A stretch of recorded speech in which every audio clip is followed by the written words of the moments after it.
Hi, I'm in bed.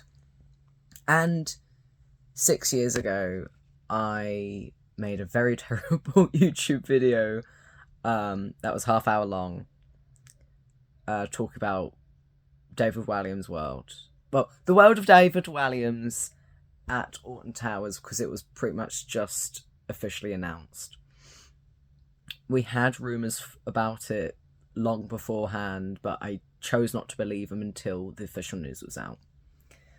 And I talked about things in the video that were like talking about IP, how it's going to be a bad decision for Alton Towers because all it's going to last is 5-10 years in terms of like the IP, how relevant it's going to be, and what money they can earn.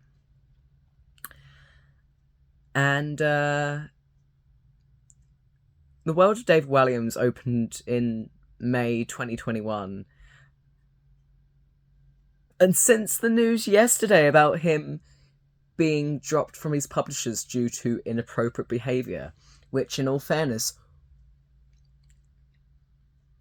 David Walliams being the world's worst person is the world's biggest kept secret that everyone knows. I don't even know how this contract was made in the first place.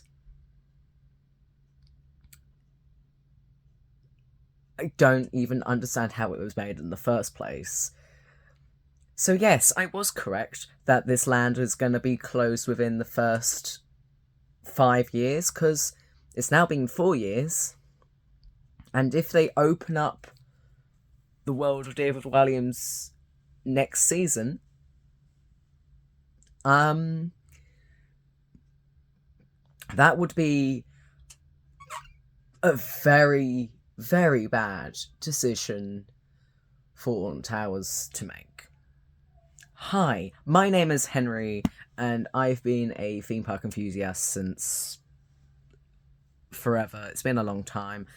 And I'm just gonna chat shit about David Walliams in my first video that I'm going to link below. I say he's a respectable actor, writer, comedian.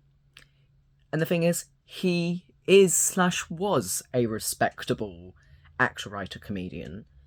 Though I have never really had huge thoughts about him and his work beforehand.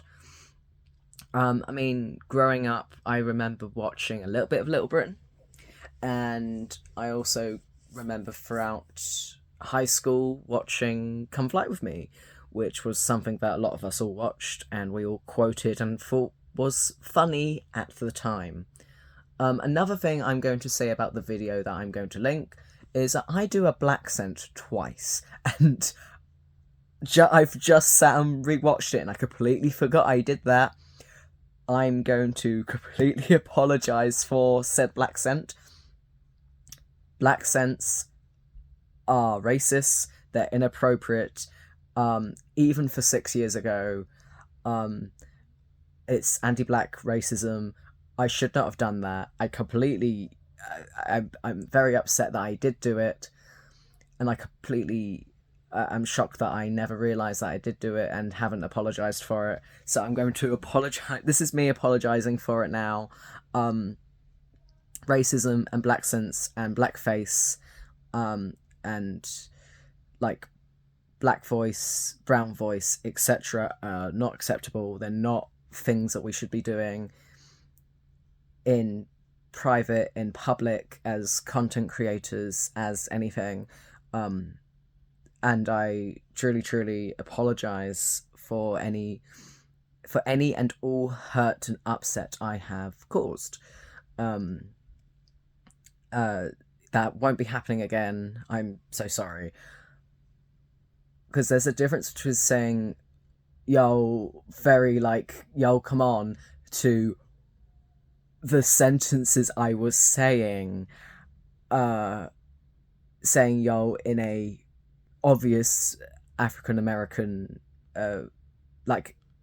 vernacular English accent. That's the correct thing, Ave. in an Ave accent that was horrendous to watch. I completely cringed, and I'm so sorry.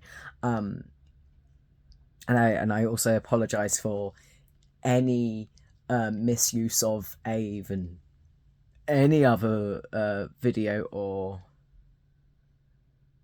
or context or anything that I've ever done. But yeah, so that's that. Anyway, with that out the way, yeah, David Walliams. So I've known for a while. I've known this. Okay, what I'm gonna say is not quote unquote hard fact. This is things I know from other people who I trust wholeheartedly. I know wholeheartedly. I trust wholeheartedly from many people that I trust my life with and completely believe. I've known for many years that he has potentially, apparently, I'm gonna say this is not this is not quote unquote fact, this is what I have been told. I have been told by friends that he has in the past asked or invited or actually taken fans who were as young as 14 or 15 to luxury spa breaks or to luxury hotel weekends or holidays away. Whether those things are true or not, that is many stories I have heard from multiple people. Other things that I know that have happened, there were old Little Britain tours where he used to pull people's trousers down on stage, and not just trousers but pants as well, revealing genitalia. And again, doing that with anyone, like with adults, young adults, teenagers, whoever they picked out from the audience to go on stage.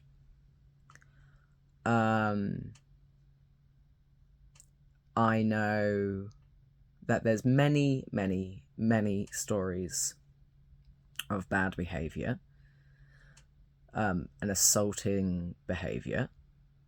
Anyone who I know who's quote unquote in the industry, in the TV, film, comedy industries, who have ever worked with him or have met him, which is a lot of people. I know a lot of people who are in the industries. Anyone who's ever met him has 9 out of 10 times had a bad time with him. I have many friends who have met him, and or I have known people who have met him also as quote unquote fans or were fans of him, and he's just been, politely putting it, a complete dickhead who thinks that he's bigger than he is and all the rest of it. We also know for a fact, well, hearsay fact, let's say, that most to all, or at least one of his books are ghost written. So in terms of the world of David Walliams,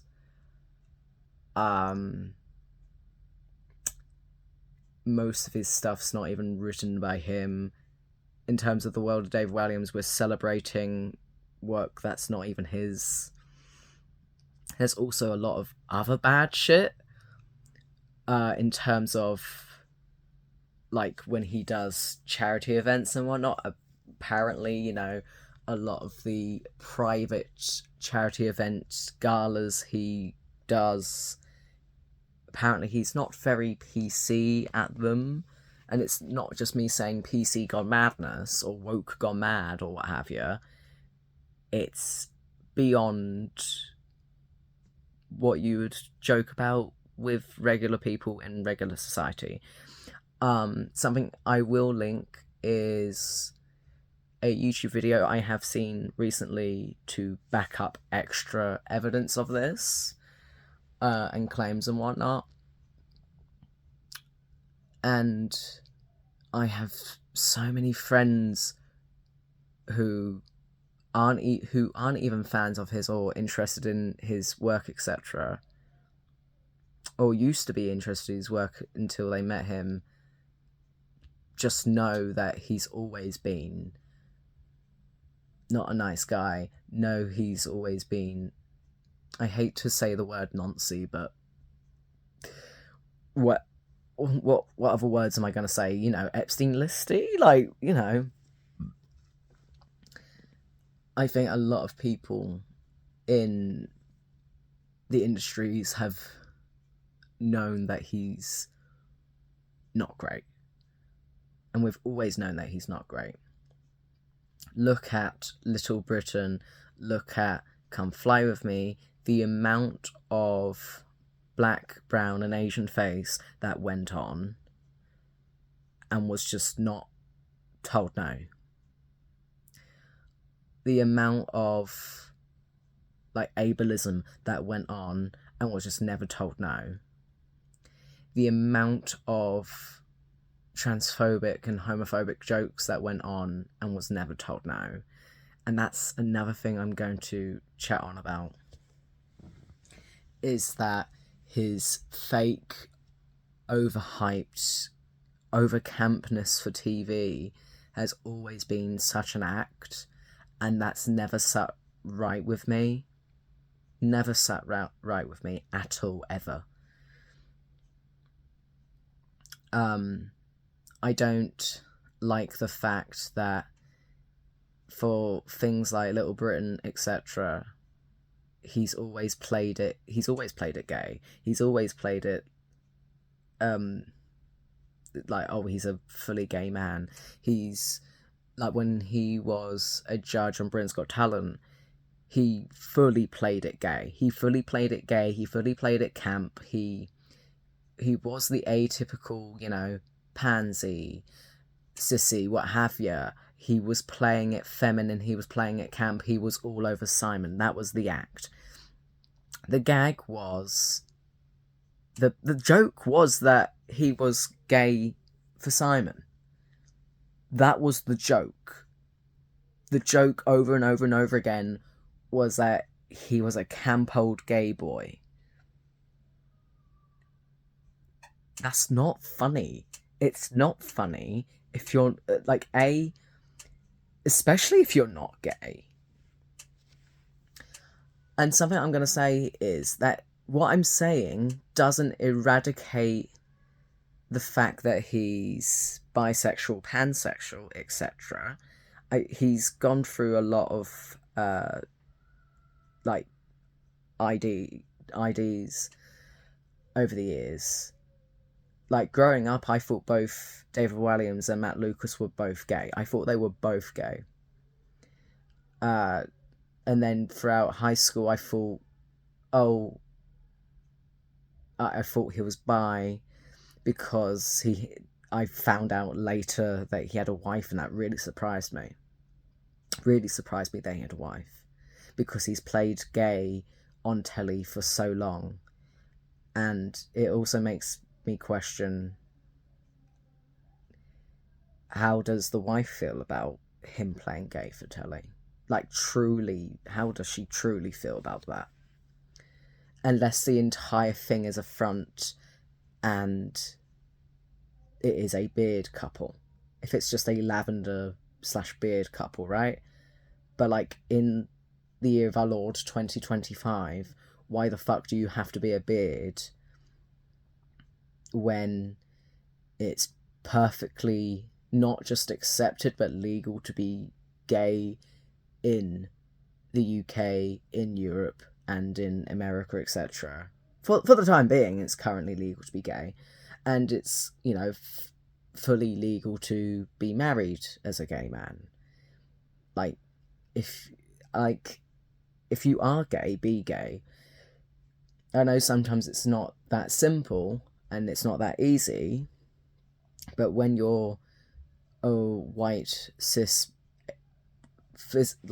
visually able-bodied man who lives in a Western world country, in a Eurocentric country, in the UK of all places, you should be okay to live as an openly gay man.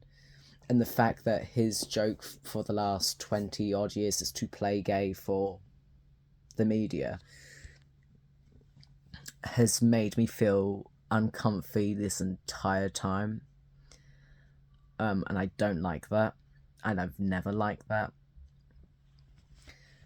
And the whole transphobic joke of, oh, but I'm a lady, whilst showing the transphobic stereotype of being someone who is AMAB with a moustache, dressed in atypical feminine clothes, like women's clothes, like quote unquote, like masquerading as a woman. That's never sat right with me. Never sat right with me, because it's not a joke. Because that's people's realities.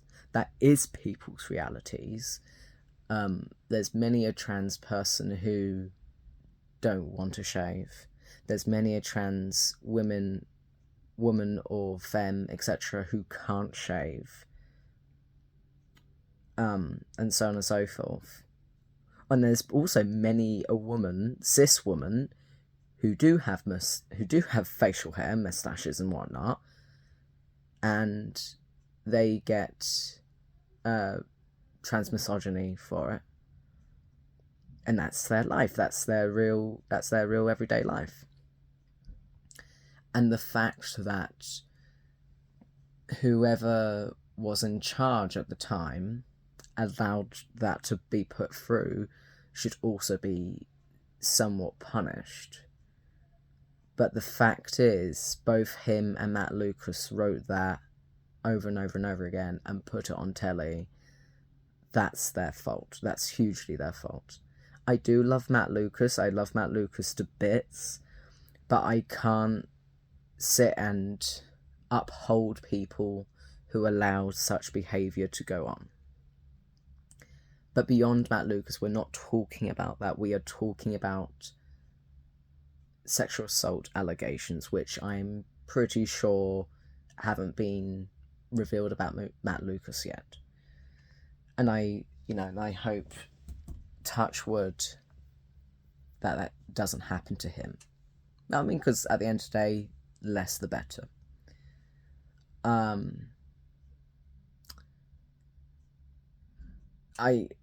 But the thing is, I understand that Alton Towers is a theme park, and the theme park industry is different to, the performing arts industry and the television industry and all the rest of it, but they are still in media. They are still in businesses and in industries and whatnot.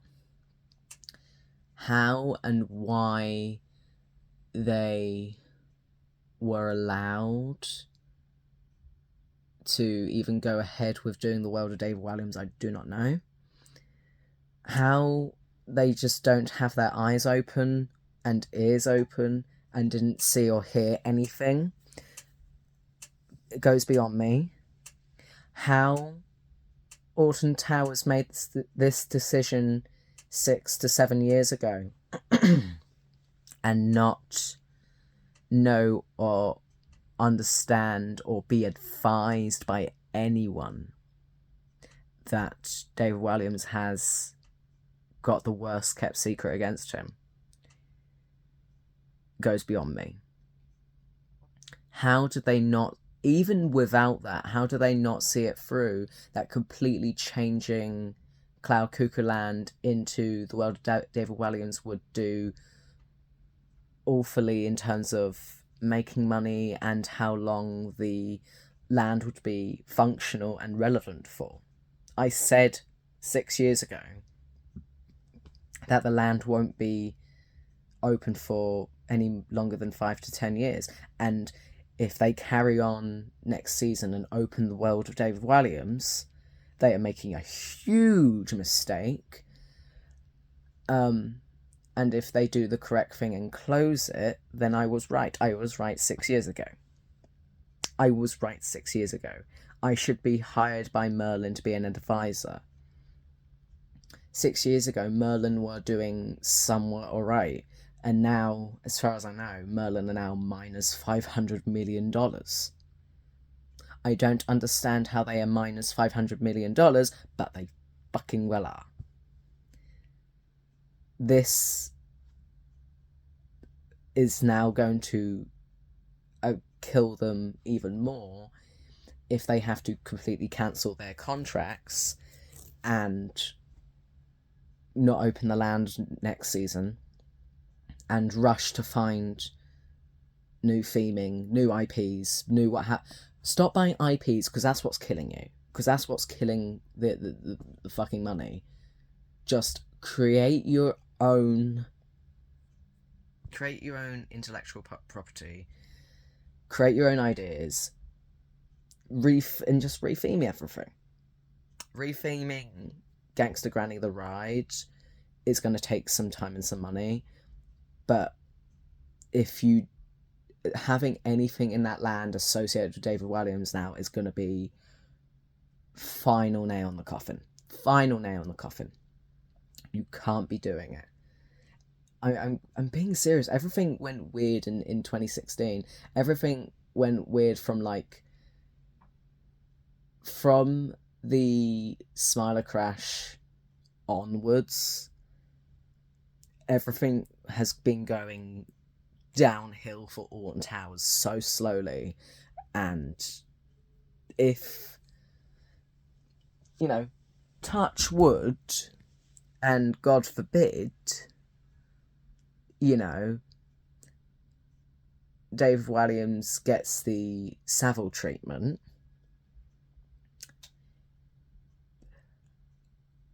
I would hate to see Alton Towers closing because they decided to keep the World of David Walliams open for next season. The smartest thing for them to do would be to not open that land. It would be so smart to not open it and just invest in a whole rebrand.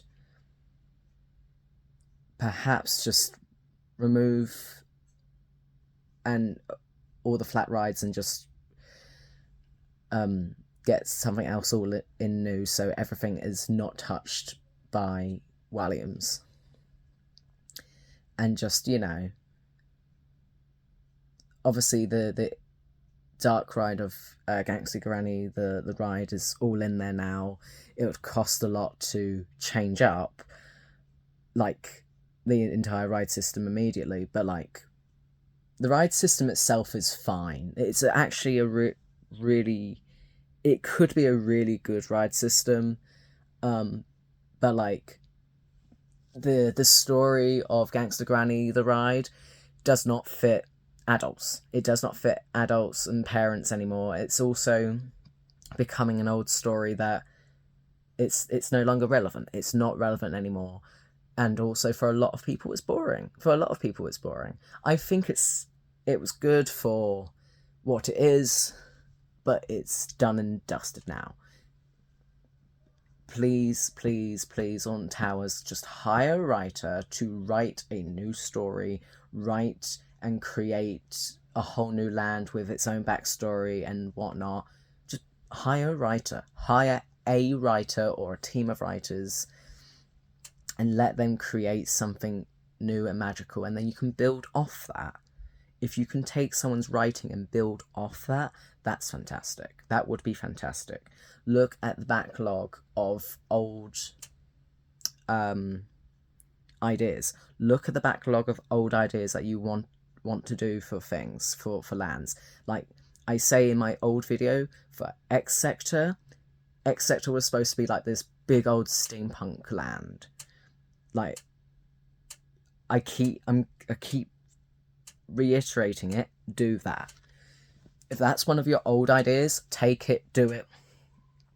Go off with it. Take everything and retheme it to some sort of steampunk world where it's about an inventor's laboratory or something. Sorted. Done. It's not... I wouldn't say it would be that difficult. Not really. I think if they choose to open the World of David Walliams next year, that's the final nail in the coffin for Alton Towers. It would be, because I don't think people would want to be associated with that. But at the same time, people still want to be associated with the Wizarding World of Harry Potter.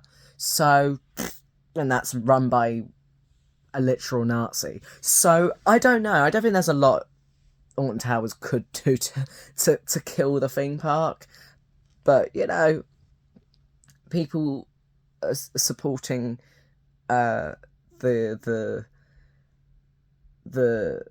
Don Tater, as it were, and people were supporting a literal Nazi because, oh, but wizards.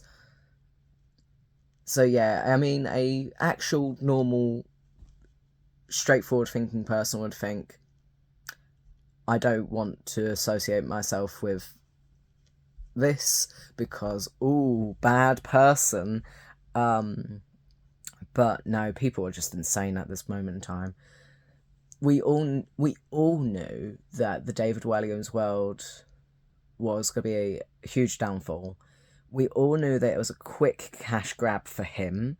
We all knew Alton Towers chose David Walliams because he's somewhat a big children's author now, and his books have got the same illustration style as Roald Dahl's, which helps a lot because it's essentially the replacement of the Charlie and the Chocolate Factory, the ride, which was a huge mistake to do, to get rid of Charlie and the Chocolate Factory, the ride, because then it was replaced by the dungeons, which was great. I did it once, but it was fine, it was great, you know, it was another lot of dungeons, you know, sure. And then now that's gone permanently, and it's now a scare attraction for for Scarefest. But, like, what is it going to be for the rest of the year? Fucking no one knows. So it's now, even now the dungeons are now a dud attraction. Alton Towers, you fucked it. You absolutely fucked it. Towers, you fucked it. Yeah. Even if the allegations of David Walliams weren't true, if, let's say, everything I have just said about him and what I know from other people aren't true, let's say everyone who's ever told me anything about him wasn't true, Little Britain still exists, and he still did major blackface. Not just blackface, but the entire black body and brown body and Asian face and Asian voice. Like, he still did bad shit and still wrote ableist and homophobic and transphobic jokes. Like, in a cult, hearsay goes for nothing. It's not a strong enough evidence. There are some circumstances where it's okay, but then some circumstances where it's not. If you went into a cult and put in a DVD or a VHS or Blu-ray or the streaming of Little Britain, the judge will go, yeah, that's blackface. That's bad. This person's done bad things in the past. Like, that would not hold up in court. He would not hold up in court and have to do whatever the judge said was correct as punishment. Towers, you really fucked it. I hope you make the right decision for next season. David Walliams is, dropping of his publisher has been a long time coming. It's been a long time coming. We all knew it was coming. We all knew it was going to happen. Tough shit. Do bad things. You get bad things in return. Shit happens. You know, it is what it is. Oh, also, BBC is still going to play their episode of Have I Got News for... Is it Have I Got News for You? It's either Have I Got News for You or Would I Lie to You? He's going to be up on a Christmas episode or something that's coming up where he does the Nazi salute. Oh no, it's Would I Lie to... I think it's Would I Lie to You. He's going to be on the Christmas special of Would I Lie to You where he does a Nazi salute. And I think they're going to keep it in. What the fuck? What the fuck? Madness. Well, I've heard that they're going to keep it in. That might not be true. Let's see what happens on... Let's see what happens at Christmas. Jesus Christ. But yeah, my name's Henry. I'm done. I've talked about David Walliams for over half hour. No one needs to talk about David Walliams for over half hour. My name's Henry. Please like, comment, share, subscribe. I don't know. Yeah, see you soon.